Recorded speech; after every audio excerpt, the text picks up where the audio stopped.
She's never been good with money or decisions. I didn't know it yet, but someone inside was already reaching for a pen. My hand stayed frozen near the door, the envelope thick and heavy in my other hand. Judith knocked. Instead, I stood on my parents' porch listening to my brother say something about leverage, my mother agreeing in that voice she uses when she's organizing other people's lives, and my father asking when the doctor was coming. The words temporary guardianship floated through the gap under the door. My stomach dropped so hard I thought I might be sick right there on the welcome mat. The envelope suddenly felt like evidence I wasn't supposed to have. I wish I could say it began there, but it started weeks earlier. The funeral was small. Grandpa would have preferred it that way. I wore my dress uniform jacket over a black shirt, the ribbons quiet against my chest, my hands steady even though I didn't feel steady. The chapel smelled like furniture polish and old carpet. People I half recognized nodded at me from their seats. Some were church friends who'd known him for decades. Some were neighbors from the old neighborhood. Some I couldn't place at all. I didn't cry. I'd already done that alone in my apartment the night I got the call. The kind of crying that leaves you hollow and raw. The service was brief. A pastor spoke about faith and legacy. Someone read a psalm. A few people shared stories about Grandpa's generosity, his steady presence, the way he'd helped them through hard times without asking for anything in return. I listened and felt the weight of everything he'd never said out loud, all the ways he'd chosen quiet action over loud declarations. Afterward, in the parking lot, the attorney pressed a thick envelope into my hands. His name was something formal, something I'd forget within the hour. He told me to read it somewhere safe. His tone was careful, like he knew something I didn't, or maybe like he knew something I did. I looked down at the envelope and then back at him. I told him I already knew what it contained. He paused, his expression briefly surprised, then nodded slowly. He didn't ask how. He just said that Grandpa had been very specific about his wishes. Then he walked to his car and left me standing there. I didn't open it. I didn't need to. Months earlier, Grandpa had called me late one night while I was stationed states away. It was past midnight, and I'd been finishing paperwork in the quiet of the barracks. My phone buzzed, and his name appeared on the screen. I answered immediately, my heart already bracing for bad news. But his voice was calm, matter-of-fact. He told me he was leaving me 2 working ranches and a home in Los Angeles. He said it plainly, like he was telling me the weather or commenting on a sports score. I remember sitting on the edge of my bunk in the dark, the phone pressed to my ear, trying to understand why he was telling me this and not them. I asked him if he was sure. I asked if he talked to Mom or Dad. He said he was sure. He said he hadn't told them, and he wasn't planning to. He said he trusted me. He said I'd kept my head down, done my work, and never asked him for anything. He said that mattered more than people thought. He said I'd sent money home during deployments without asking for recognition. He said I'd paid off debts that weren't mine without making it a big deal. He said he noticed, even when no one else did. Then he said something I'd never forget. He said silence isn't weakness, it's timing. He said knowing when to speak is just as important as knowing what to say. He said I'd always had that instinct and it would serve me well. He didn't trust the others. He didn't say it directly, but I heard it. He didn't trust my mother's need to manage everything, to organize and control and make decisions for people who didn't ask for help. He didn't trust my father's silence that always meant agreement, the way he'd nod along with whatever my mother decided and make it seem like consensus. He didn't trust my brother's scorekeeping, the way he cataloged every slight and every advantage and kept a running tally of who owed what. He didn't trust my sister's distance, the way she floated in and out of family life without committing to anything. He didn't even trust the church friends who'd ask him about his plans, the ones who'd smile and nod and then speculate behind his back. He trusted me to know when to speak and when not to. He trusted me to carry something heavy without dropping it or broadcasting it. He trusted me to understand that some things are worth protecting in silence until the right moment arrives. Standing in that parking lot, holding that envelope, I understood the weight he'd handed me. This wasn't just property. This wasn't just an inheritance. It was a test of whether I could carry something without announcing it, whether I could walk into a room and let people assume what they wanted until the right moment came. That moment wasn't now. I got in my car and drove to my parents' house. The drive took 40 minutes. The whole way there, I kept my hands light on the wheel and my breathing even. I thought about what Grandpa said. Timing. I thought about all the years I'd watched my family operate, the patterns I'd learned to read before I even understood what I was reading, the way my mother framed every conversation so you'd agree before you realized what you were agreeing to, the way she'd start with concern and sympathy, build to a suggestion that sounded like common sense and end with you nodding along to something you hadn't intended to accept. The way my father's quiet presence made you feel like resistance was disrespectful, like speaking up meant you were causing unnecessary conflict. The way my brother and sister could make you feel small just by watching, their expressions calibrated to judgment without ever saying a word. I thought about the last time I'd come home, years ago, when I tried to explain why I enlisted. I was 17. I'd stood in their living room and told them I was joining the Army as a medic. My mother reacted like I'd announced a terminal illness. She said I was too young to make that kind of decision. She said I didn't understand what I was getting into. She said I was being dramatic and impulsive. My father looked at me with disappointment, like I'd failed some test I didn't know I was taking.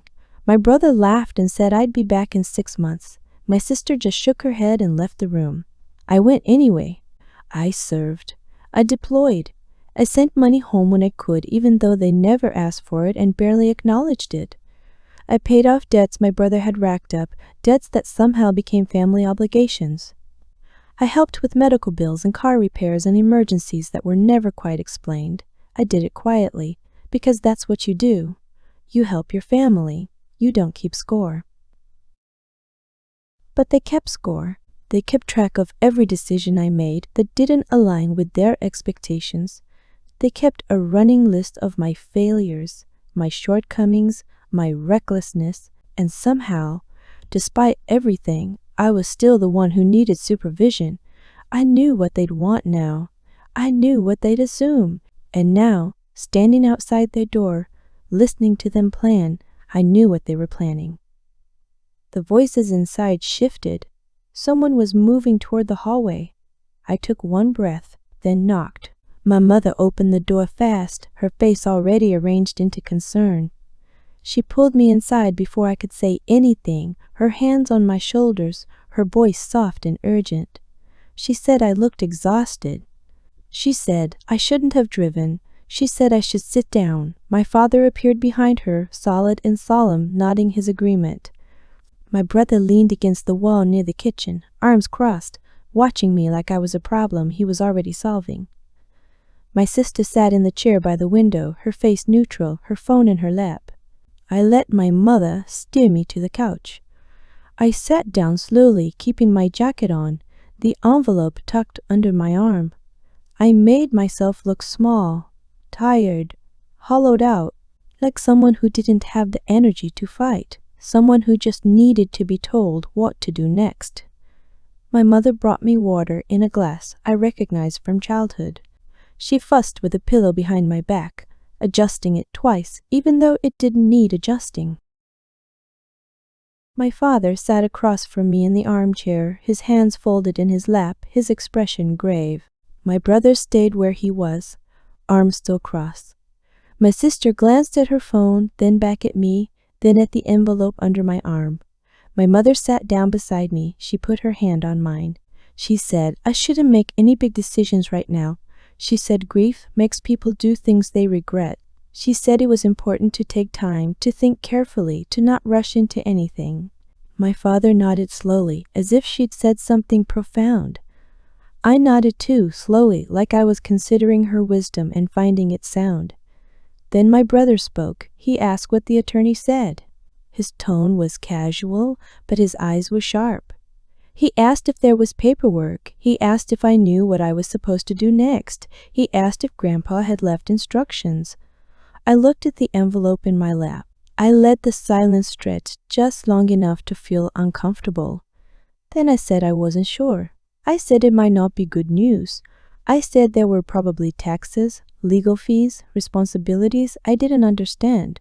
I said the attorney mentioned something about obligations and complications. I said I didn't know if I could handle it. The room cooled. My mother's concern flickered, her hand tightening briefly on mine before relaxing. My father leaned back slightly in his chair, his expression shifting from solemn to guarded. My brother's jaw tightened. My sister looked away, her interest evaporating. My mother recovered first. She said that was exactly why I needed help. She said family was supposed to step in during times like this. She said I didn't have to carry everything alone. She said it was okay to ask for support, to let other people handle the complicated parts. She said that's what family did. My father nodded. My brother said it made sense. My sister said nothing. I nodded again. I said I appreciated that. I said I just needed to rest. I said I was too tired to think about any of it right now. My mother stood and helped me up, her hand on my elbow like I needed assistance walking. She led me upstairs to the guest room. It was the same room I'd stayed in years ago, back when I still thought this house felt like home. The bed was made with sheets that smelled faintly of lavender detergent. The walls were bare except for a generic landscape painting. There was a small dresser, a lamp, a window that looked out onto the backyard. There was no lock on the door. She took my phone from my hands before I realized what she was doing. She said it was almost dead. She said she'd plug it in downstairs so it could charge properly. She said I shouldn't be distracted today, that I needed to focus on resting and processing everything. I let her take it. I watched her leave with it in her hand. After she left, I sat on the edge of the bed and stared at the envelope in my bag. The house felt foreign even though I'd grown up here. The air felt thick, like it was pressing against my chest. I could hear voices downstairs, low and steady, but I couldn't make out the words. Just the rhythm of conversation, the occasional rise and fall of emphasis. I lay down fully clothed and stared at the ceiling. I didn't sleep. I listened. After 2 a.m, I heard them again, closer this time, just outside the door. The floorboards creaked. Someone whispered something. Someone else responded. I couldn't hear what they were saying, but the tone was planning. It was coordination. It was strategy. I sat on the edge of the bed, breathed once, and prayed for self-control before I had to speak again. In the morning, I dressed down. I pulled on an old sweater I'd left in the closet years ago and jeans that were soft from too many washes. I kept my hair tied back, kept my movements slow, kept my voice quiet when I came downstairs. My mother was waiting in the kitchen with thin oatmeal and weak coffee. The oatmeal was gray and watery. The coffee tasted like it had been sitting in the pot for hours. She watched me eat. She commented on how little I was eating. She asked if I was sleeping. She asked if I was feeling okay. She asked if I'd had nightmares. I said I was fine. I said I was just tired. I took another small bite of oatmeal to satisfy her. My brother appeared, dressed in business casual like he had somewhere to be, but wasn't leaving yet. My sister came down a few minutes later, her hair still damp from the shower. My father sat at the table with his coffee and the newspaper, reading nothing, just holding it. I asked for my phone. My mother said it was still charging. She said I didn't need to be distracted today. She said I should focus on taking care of myself. The way she said it made it sound like a kindness, but the weight of it felt like restriction. Then she said someone was coming to check on me. She said it was just a precaution. She said they all thought it would be good for me to talk to someone who could help me process everything. My father nodded. My brother said it made sense. My sister said nothing, but she didn't object either. I asked who was coming. My mother said a doctor, a friend of a friend, someone discreet, someone who understood grief and stress and how hard it was to think clearly. She said he was very good, very compassionate. She said he'd helped other families through difficult transitions. I felt my hands go cold under the table. I kept my face still. I asked what kind of doctor. My mother said someone who specialized in mental health and decision-making capacity. She said it wasn't anything to worry about. She said it was just to make sure I was okay. I nodded slowly. I said I appreciated the concern. I didn't say anything else. The doctor arrived just before noon. His name was Dr. Mercer. He wore a blazer over a button-down shirt, no tie, carrying a leather portfolio that looked expensive. He shook my father's hand first, a firm professional handshake. He accepted my mother's offer of coffee. He sat down in the chair across from me like we were just having a conversation, like this was casual and friendly. He asked how I was feeling. I said I was okay. He asked if I was sleeping. I said not great. He asked if I'd been under a lot of stress. I said it had been a difficult few weeks. He asked if I'd been making any big decisions lately. I said I was trying not to. My mother sat beside me on the couch. She put her hand on my knee. She said I'd been talking about responsibilities I didn't understand. She said I seemed overwhelmed when I arrived. She said she was worried I might make a mistake. She said I'd always been impulsive, even as a teenager, and she was concerned that grief was making it worse. Dr. Mercer nodded. He made notes on a pad inside his portfolio. He asked if I'd been feeling confused. He asked if I'd been feeling like I couldn't manage things on my own. He asked if I'd thought about letting someone else handle some of the decisions for a while. My father leaned forward in his chair.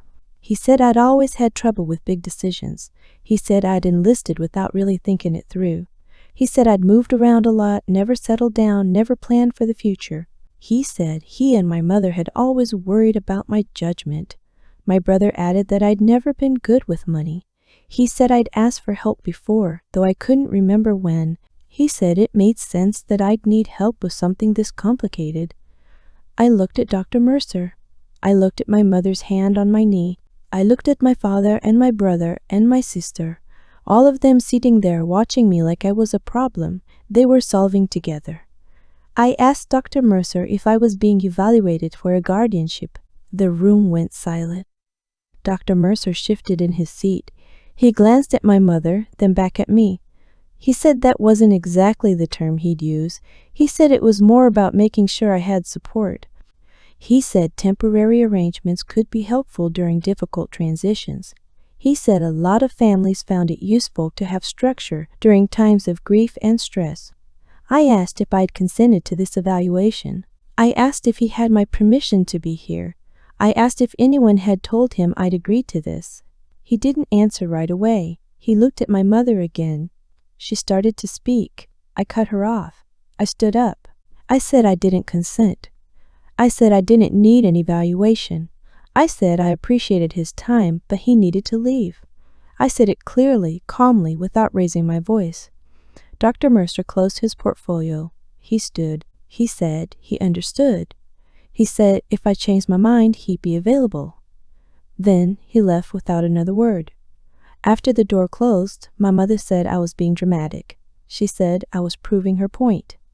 She said I clearly wasn't thinking straight if I couldn't see that people were just trying to help. My father said I was being disrespectful. My brother said I was making this harder than it needed to be.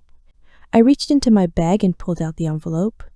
I opened it for the first time in front of them and pulled out the documents inside. I said Grandpa left me 2 working ranches and a house in Los Angeles.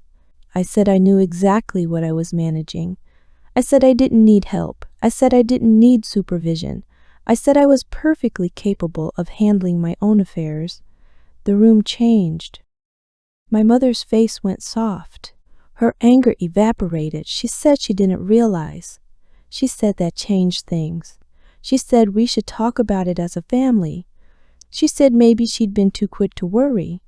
My father leaned forward, suddenly interested. My brother asked where the ranches were. He asked what they produced. He asked how much they were worth.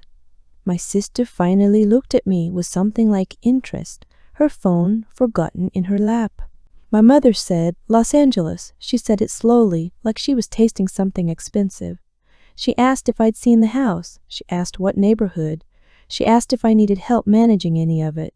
She asked if I'd thought about selling. She said real estate in Los Angeles was valuable. She said we could figure it out together. I said I had it under control. I said I'd already been in contact with the property managers. I said everything was being handled. I didn't tell them I hadn't actually spoken to anyone yet. I didn't tell them I was making it up as I went. For the next 3 days, they were kind. My mother made meals I actually wanted to eat. Eggs and toast in the morning, sandwiches for lunch, dinner with vegetables and protein and care. My father asked about my plans without the weight behind it, like he was genuinely interested instead of worried. My brother stopped watching me like I was a liability and started asking questions about the properties, about the operations, about the potential. My sister smiled at me across the table and asked if I wanted to go for a walk one afternoon. But my phone stayed downstairs. My keys stayed on the hook by the door. My mail, which had been forwarded to their address while I figured things out, stayed opened on the kitchen counter. I'd come downstairs one morning and find my mother reading a letter from the county assessor. Another afternoon, I'd see my father looking at a document from one of the ranch property managers. My mother said she was just trying to help. She said I didn't need to worry about little things like property taxes and maintenance schedules. She said families should share responsibilities. She said it was too much for one person to handle alone, especially someone going through grief. One afternoon, I found my mother on the phone in the hallway. She was speaking quietly, but I caught enough. She was talking to someone about stress and decision-making capacity. She was saying I seem better, but still overwhelmed. She was saying maybe a second opinion would be useful. She hung up when she saw me. That night, I heard them again. Low voices outside my door, the floorboards creaking, my mother's voice, then my father's, then my brother's, the word specialist. The phrase second opinion, the suggestion that I might not be thinking clearly about long-term decisions, the concern that I might make a mistake with so much at stake. The next morning, my mother said she'd found someone better than Dr. Mercer, someone who specialized in stress and transitions and grief management, someone who could really help me process everything and make good decisions. She said the appointment was already scheduled. She said it would be good for me. She said everyone agreed. I asked when. She said tomorrow. She said it was all arranged. She said this doctor was more thorough, more experienced. She said it would put everyone's mind at ease. I nodded. I said that was fine. I said I appreciated her help. I made my voice sound grateful, compliant. That night, I waited until my sister went to take a shower. I used her laptop, which she left on the dining room table. I searched for firms that handled estate cases and coercive control. I found one with good reviews and an emergency intake form. I filled it out quickly, typing in the details as fast as I could without making mistakes. Family attempting to pursue guardianship, restricted access to phone and keys, monitoring mail without permission, scheduled medical evaluation without consent, second evaluation scheduled without consent, inheritance at stake, no access to independent counsel. I sent it from an anonymous email address I created on the spot. I cleared the browser history. I closed the laptop. My sister came back downstairs 20 minutes later and didn't notice anything. Within 2 hours, I received a response at the anonymous email, a secure link to a temporary phone number, instructions to call from any phone and ask for Brooks. I waited until late that night. I took my sister's phone from her room while she was asleep. I went into the bathroom, locked the door, and called the number. A man answered on the second ring. I asked for Brooks. He said he was Brooks. I told him everything. I kept my voice low and steady. I told him about the overheard conversation at the door. I told him about the first doctor. I told him about the phone and the keys and the mail. I told him about the second appointment scheduled for tomorrow. I told him about the inheritance. He asked 3 questions. Did I sign anything? No. Did they have access to any accounts? No. Did I have documentation of the inheritance? Yes, and the attorney's contact information. He said he'd handle it. He said to go to the appointment tomorrow. He said to act normal. He said someone would arrive during the visit. He said to stay calm and let them talk. He said not to resist, not to argue, just to sit there and listen. I asked what would happen. He said, the state takes allegations of financial exploitation seriously, especially when there's an inheritance involved and a sudden push for guardianship. He said, Adult Protective Services would have questions. He said my family wouldn't have good answers. He also said he'd execute a digital trust structure that night. He said it would isolate the assets and remove any possibility of contested control. He said the timing mattered. He said once the trust was active, the ranches and the house would be legally separated from any guardianship claim. He said I'd be unreachable legally. I asked how much it would cost. He said we'd figure that out later. He said right now the priority was making sure I stayed in control. I said thank you. He told me to call him afterward. He told me to delete the call log. I did. I put my sister's phone back in her room and went back to the guest room. I didn't sleep. I lay there in the dark and waited for morning. The next day, the new evaluator arrived. She was younger than Dr. Mercer, sharper, more clinical. She wore a gray suit and carried a tablet instead of a portfolio. She introduced herself with a firm handshake and sat down in the same chair Dr. Mercer had used. She asked similar questions. How was I sleeping? How was I feeling? Had I been making any big decisions? My mother sat beside me again, offering the same worried explanations. She said I'd been overwhelmed. She said I'd rejected help before. She said she was concerned I wasn't thinking clearly. My father watched from the corner, his arms crossed. My brother leaned against the doorway, his expression neutral but attentive. The evaluator made notes on her tablet. She asked about my medical history. She asked about my military service. She asked if I'd ever been diagnosed with anything. She asked if I'd ever struggled with decision-making before. Then there was a knock at the door. My mother's face changed. She stood up slowly and walked to the door. She opened it. 2 people stood on the porch. They wore plain clothes, carried badges, and introduced themselves as caseworkers following up on a report. They said they needed to speak with everyone in the household. They said it wouldn't take long. They said it was standard procedure. My mother's face went white. She stepped back. The 2 people came inside. They asked my mother to explain the guardianship process she'd initiated. My mother said there was no guardianship process. They asked about the medical evaluations. My mother said it was just family concern.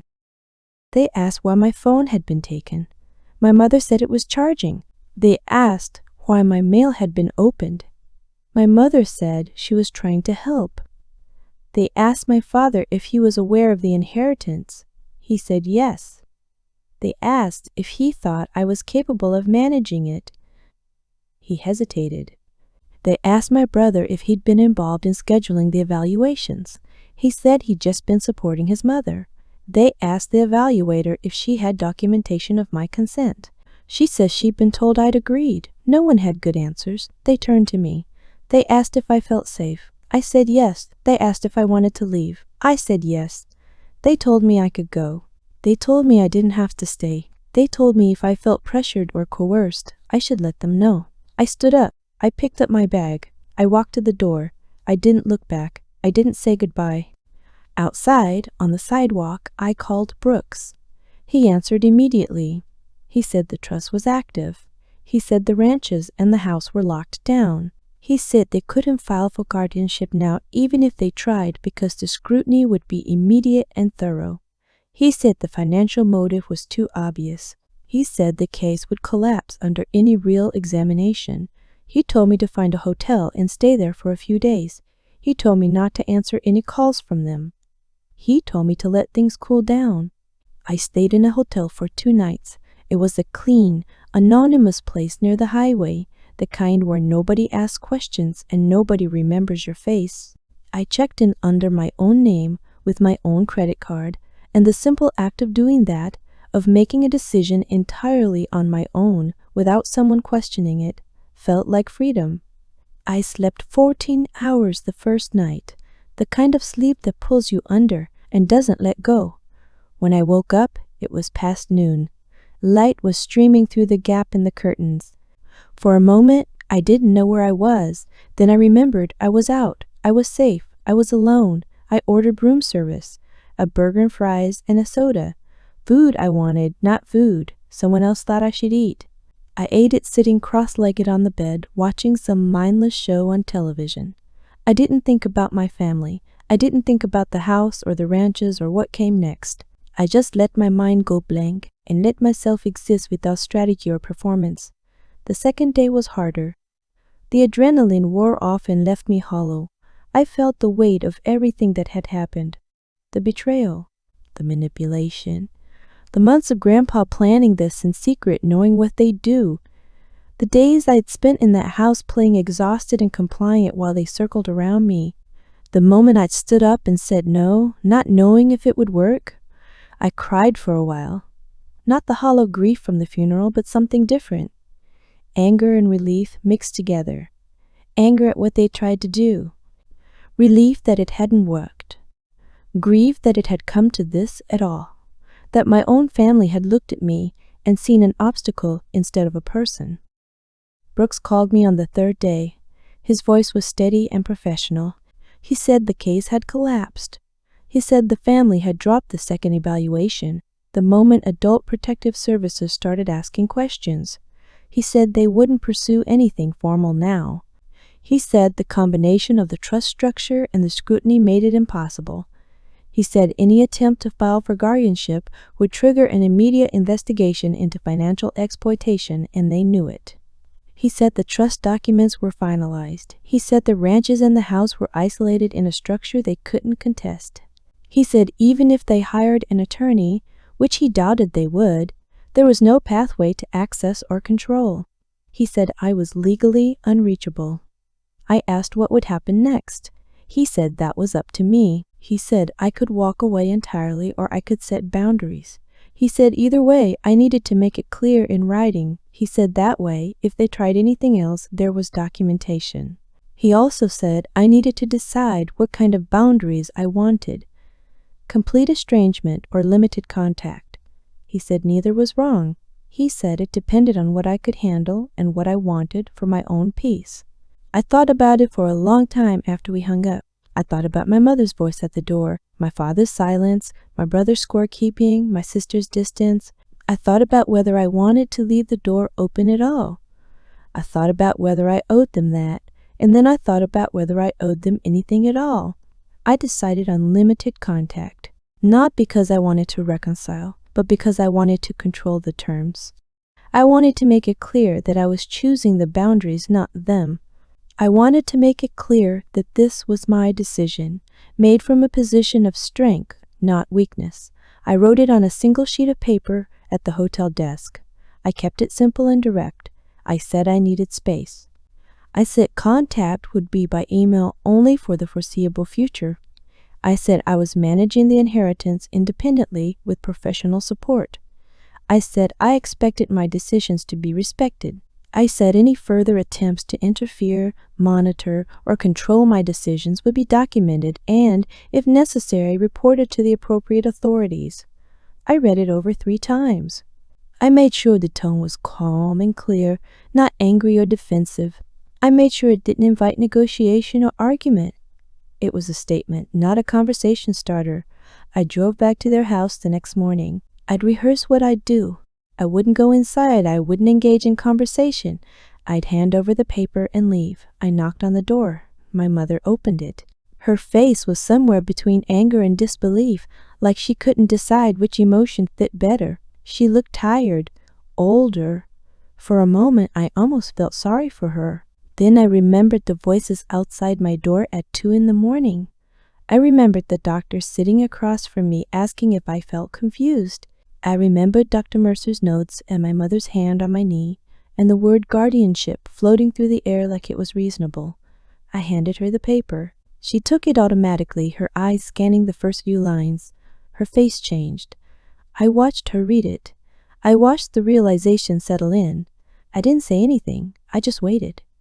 She looked back up at me. She started to speak. I shook my head once. I said I wasn't here to discuss it. I said the boundaries were non-negotiable. Then I walked back to my car. She called after me. She said I was being unreasonable. She said I was overreacting. She said we could work this out as a family. I didn't turn around. I got in my car and drove away. I saw her standing in the doorway in my rearview mirror, the paper still in her hand, her mouth moving even though I couldn't hear her anymore. A week later, I drove to Los Angeles. The drive took most of the day. I stopped twice for gas and coffee, stretching my legs in rest stops where nobody knew me.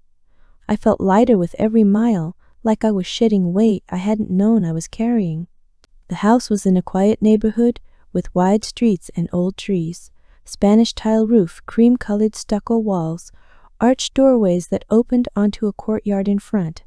The key was where the attorney said it would be, under a planter by the side door. I unlocked it and stepped inside. The house was bigger than I expected. High ceilings, hardwood floors that creaked in the right places, windows that let in California light that felt different from anywhere else I'd lived. The kitchen had blue tile countertops and a gas stove. Grandpa must have used every morning. It still smelled faintly like his coffee, even though he hadn't been there in months. Dark roast and something else, maybe cinnamon. I walked through every room slowly. The living room with built-in bookshelves and a fireplace that looked like it had been used recently. The dining room with a table big enough for 8. 2 bedrooms downstairs, one that must have been his, still made up with military corners on the bedsheets. 3 more bedrooms upstairs, empty except for dust and light. I sat on the back patio and watched the sun go down over the hills. The sky turned orange and pink and purple, colors I'd forgotten existed.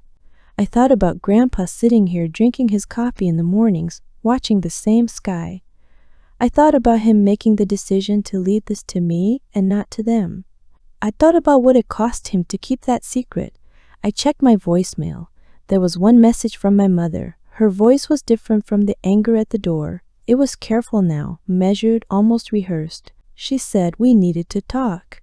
She said I was being careful with the wrong people. She said family was supposed to come first. She said I was making a mistake by shutting them out. She said I'd regret it eventually. She said I should call her back before I did something I couldn't undo. I deleted it without hesitation. I didn't call back. I didn't feel guilty about it. I moved in quietly over the next few weeks. I bought furniture piece by piece, a couch that was actually comfortable, a bed that was mine, kitchen things that made sense to me. I set up the house the way I liked it, not the way someone else thought I should. I painted one of the upstairs bedrooms a soft gray blue. I hung pictures I'd taken during deployments, landscapes from places most people would never see. I planted rosemary and lavender in the backyard, like Grandpa used to. I remembered him telling me once that rosemary was for remembrance and lavender was for peace. I planted both and watered them every evening. I started learning the systems of the house. Which window stuck? Which door squeaked? Which faucet needed an extra turn? The rhythms of the neighborhood. When the garbage trucks came, when the street was quietest, when the light was best for sitting outside. I drove out to the ranches next. Both were hours away, one to the north and one to the east, nestled in valleys I'd only seen in photos Grandpa had sent me years ago. They were working operations, managed by people who'd been there longer than I'd been alive. People who knew the land and the livestock and the seasons. People who knew Grandpa. People who didn't know me yet. The first ranch was cattle, rolling hills and fences and red barns that looked like they'd been there forever. The manager was a man in his 60s who introduced himself and shook my hand without asking too many questions. He showed me around. The grazing fields, the calving barn, the equipment shed, the small house where he lived with his wife. He told me about the herd size, the breeding schedule, the feed costs, the market prices. He told me Grandpa had trusted him to run things and had never interfered. I told him I wasn't selling. I told him I wanted to learn how things worked, how they operated, what they needed from me. He nodded slowly, like he was deciding whether to believe me. Then he said, That was good. He said a lot of people would have sold immediately. He said he respected that I didn't. The second ranch was different, smaller, more specialized. They raised horses, trained them, boarded them for people in the city who wanted their animals out in open space. The manager was a woman in her 50s who'd worked with Grandpa for 20 years. She was direct and sharp-eyed and didn't waste time on small talk. She showed me the stables, the training arena, the pastures. She told me which horses were theirs and which were clients'. She told me about the boarding contracts, the training fees, the overhead. I asked her what she needed. She said she needed to know if I was going to sell. I said I wasn't. She asked if I was going to change how things ran. I said no. She asked if I was going to show up unannounced and start making demands. I said no, I'd call first. She smiled for the first time. She said that would work. I sent an email to my family a month after I moved in. I kept it short and factual. I said contact would remain limited for the foreseeable future. I said I was settling into the house and managing the properties with professional support. I said the boundaries I'd outlined were final. I said I hoped they could respect that. I didn't apologize. I didn't explain. I didn't justify. My mother replied within an hour. It was a long message, dense with hurt and accusation. She said I was holding grudges. She said I was being stubborn and unforgiving. She said I didn't understand how much they'd been trying to help, how worried they'd been, how much they loved me. She said family was supposed to forgive. She said I was throwing away relationships over a misunderstanding. She said I'd regret it when it was too late. My brother replied later that day. His message was shorter and angrier. He said I was ungrateful. He said I'd always been selfish and dramatic. He said I'd painted them as villains when they were just trying to help. He said I'd regret cutting them off. He said I'd end up alone and bitter and I'd have no one to blame but myself. My sister replied 2 days later. Her message was different. Careful. She said she didn't agree with everything that happened. She said she wished things had gone differently. She said she stayed quiet because she didn't know what to say, because she was scared, because she didn't know how to help. She said she hoped we could talk someday.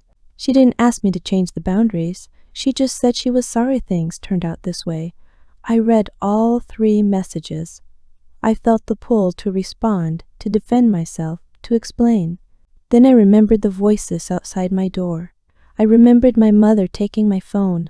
I remembered my brother asking about paperwork like he had a right to it. I remembered my sister sitting silent in that chair while they planned. I didn't reply to any of them. I archived the emails and moved on. Months passed. I fell into a routine.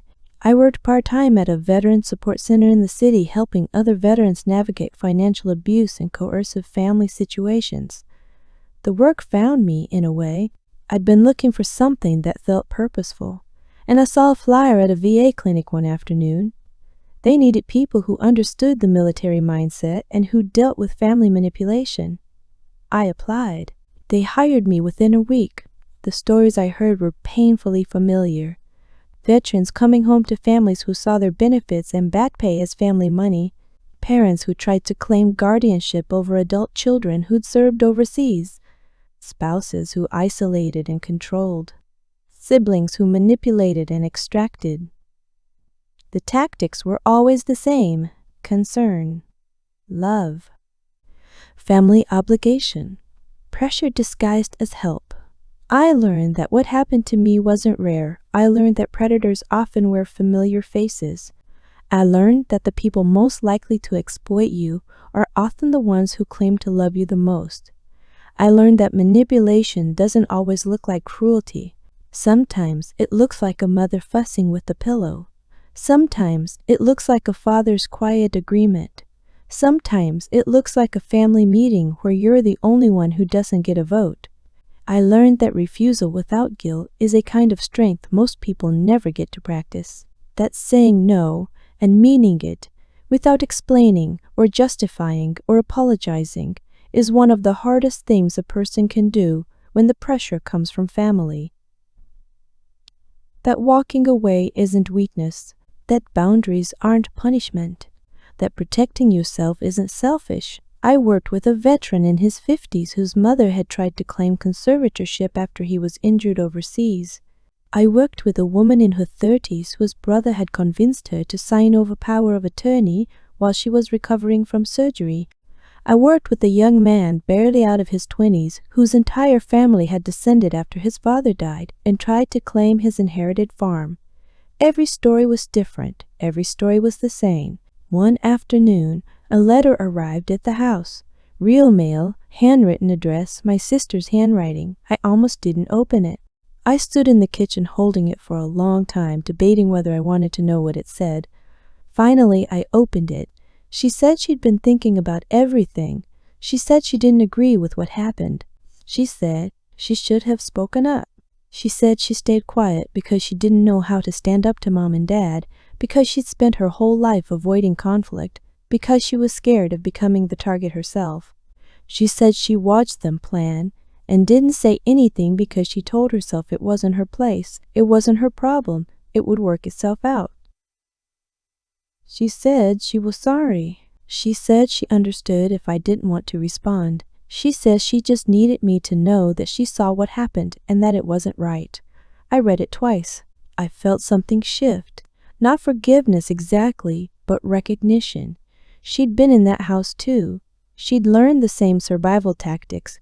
Don't make waves. Don't draw attention. Don't become the problem they need to solve. I didn't respond. But I kept the letter.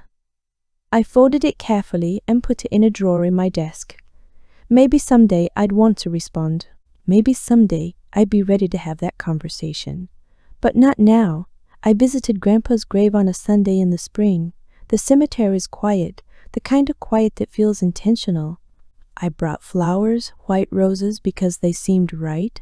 I stood there for a long time just looking at the headstone, at his name and the dates that bracketed a long life. I prayed briefly for calm, then stuck the flowers in the holder and prayed for peace. Not because I didn't have it, but because I wanted to honor the stillness he'd taught me, the restraint that had saved me. James 1:19 says to be quick to listen, slow to speak, slow to become angry. I thought about how many times I'd had to choose silence over reaction, timing over impulse, restraint over confrontation. I thought about how that discipline, that ability to wait and watch and choose my moment, had saved me from something that could have destroyed me. I also thought about Proverbs 35:6, about trusting in something larger than my own understanding and letting that trust direct my path. I didn't have all the answers when I walked into their house that day. I didn't know if the plan would work. I didn't know if I'd be able to hold my ground, if I'd crack under the pressure, if they'd find a way around me. But I trusted that staying quiet, staying calm, and waiting for the right moment was the right choice. And it was. It saved me. It gave me this life, this house, this peace. I stood there at the grave until the sun started to sink. Then I walked back to my car and I drove home. I'm still in the Los Angeles house now. I still manage the ranches with the help of the people who've been there far longer than me. I still volunteer at the center, helping others recognize the warning signs and build their own exit plans. I still set boundaries and enforce them without apology or second guessing. The lesson I carry is this: you don't need permission to protect yourself. You don't need approval to refuse what's wrong. Consent isn't negotiable, and neither is your autonomy. If someone tries to take control of your life, your assets, your decisions, you have the right to say no. If they try to frame your resistance as instability, as selfishness, as ingratitude, you have the right to walk away. If they use your grief, your history, your trust, or your love against you, you have the right to cut them off. Silence isn't weakness, it's preparation. It's strategy. It's knowing when to hold back and when to move. And when the moment comes, preparation becomes power. I don't regret leaving. I don't regret the boundaries. I don't regret choosing peace over performance, safety over obligation, autonomy over approval. Grandpa knew what he was doing when he trusted me with timing. He knew I'd need it. He knew I'd use it well. I did.